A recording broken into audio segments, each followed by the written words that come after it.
Hello YouTube, my name's Michael and today I want to talk about the JAMstack. The JAMstack is a new way of building the front end for your websites. It's cheap, reliable and more secure than hosting on a traditional server. It's a modern web development architecture based on JavaScript, APIs and pre-built markup. What are the benefits of JAMstack? Better performance, higher security, cheaper, easier scaling and a better development experience. You can separate your backend from your front-end code and have happier developers who specialize in either. Most hosting providers will also cache your images, which means your users will have faster load times. What are the drawbacks of using JAMstack? First off, there's no direct access to databases. This means you need an API layer, which will deal with requests, process the data, and send back to your server. You can also request data from the API, which grab it from the database and send it to the user. There's also no way to run commands directly on a server. However, some companies do offer workarounds such as Netlify functions. Also, if you know nothing about serverless configuration files or setting up a static site generator, then it can be quite confusing at first. And finally, backend devs will be out of a job soon. Just kidding, we'll just have to redesign our way of thinking and create APIs to be consumed via the front end. There are so many static site generators out there. If you can find one in your language, then that's part of JAMstack. The most popular language are Python with mkdocs and Pelican, Ruby with Jekyll, Middleman and Metalsmith, Go with Hugo, Node.js with Gatsby, ViewBrush and GridSum, and many more. You can also create your own static website with JavaScript, HTML and CSS, or run with your usual React or Vue.js project, just as long as there's no server-side rendering. You could host it on your own server and run your own continuous integration services, but that kind of defeats the purpose. You can even run it on S3 or Google Cloud Storage, which would be more beneficial.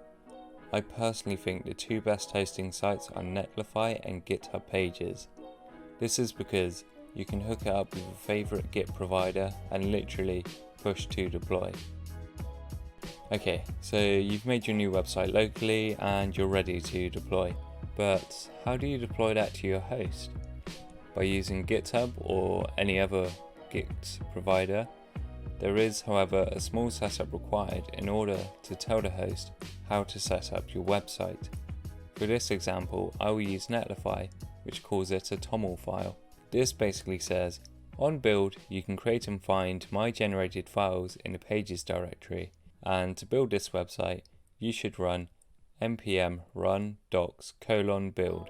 Your directory and command might be different depending on what you use. However, Netlify comes with Ruby, PHP, Python and Node.js, so it should be able to handle most build commands. It will also install any packages or modules which your website requires based on your package branches.log file. You can then push your code to your Git provider, sign into Netlify and tell Netlify which repository you want to use in order to create your new website. If you need to manage your content, say for example you have a blog and need to write some posts, you can do this through a headless CMS, which is usually an API that your website will consume the content from. Sites like Contentful, Forestry, Datto CMS offer a CMS via an exposed API. You can follow their documentation and consume the API as needed. You could host WordPress somewhere and install WP GraphQL, which allows you to use WordPress as your normal CMS, but you can then consume that via your JAMstack. One CMS I've personally grown to like is Netlify CMS, because there's no API and it's all configured through Netlify's hosting. Once implemented, you can go to /admin to manage your content, and when you're happy, you can publish. Once published, Netlify will push those changes to your master branch, which will then trigger a deploy to sell it live. Once you have done this, it will begin a build process. When the build is successful, every time you push to your client, it will then automatically post any changes live. It will even deploy all pull requests so you can preview them without having to pull locally. This is all done through different subdomain URLs and won't affect your live site at all. I hope you enjoyed my talk on the JAMstack. and if you have any questions, please feel free to leave a comment below. Thank you.